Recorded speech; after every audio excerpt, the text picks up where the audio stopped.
ये बात आप लोग भी भली भांति जानते हो कि जो हमने कमा के रखा हुआ है, तूने जो कमाया है दूसरा ही खाएगा।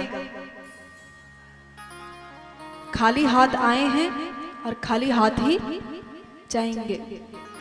क्या लेके आया बंदा क्या लेके जाएगा?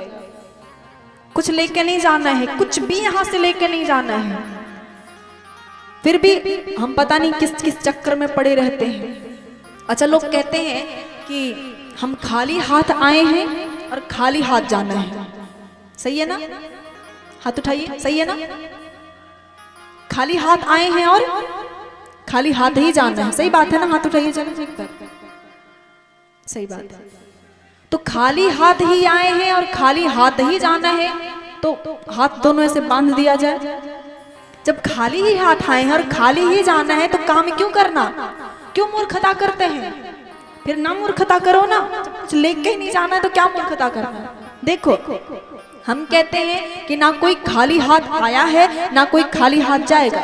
सब लोग अपना पूर्व जन्म का किया हुआ कर्म लेके आए हैं और कर्म ही लेकर के जाएंगे। केवल और केवल कर्म लेके जाएंगे, बाकी कुछ साथ में जाने वाला नहीं है। केवल कर्म साथ जाने वाला है। तो क्यों नहीं अच्छा कर्म करते? फिर क्यों यहाँ से प्रतीक्षा कर रहे हो कि कॉमेडी कहे, चुटकुल्ला कहे तब हम हंसेंगे, तब हम खुश रहेंगे, नहीं तो बीमार हो जाएंगे? फिर क्यों ऐसा कर रहे हो? सब पता है, फिर भी ऐसे क्यों बैठे हुए हो?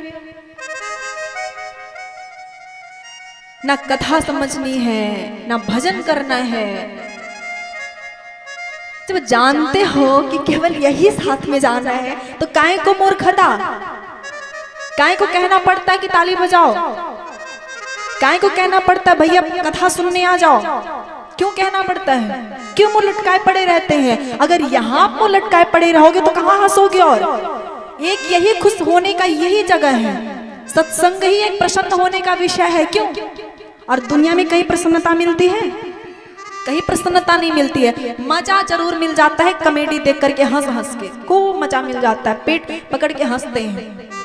आनंद नहीं मिलता है, वो प्रसन्नता नहीं मिलती है जिसमें बड़ा सुख है। वो प्रसन्नता केवल यहाँ मिलती है। और यहाँ भी आके मुंह लटकाए पड़े रहोगे। कथा ऐसी चीज है जहाँ पे आके व्यथा दूर हो जाए। कथा से व्यथा दूर हो जाती है। पर देखो तो सही, अभी चुटकुल्ला कहें तो देखो। अच्छा, चुटकुल्ला सुनना है? हाथ उठाइए। अब नहीं कहेंगे। यदि हमने एक नहीं कहा होता तो हाथ उठ जाते। हाँ, सुना दीजिए।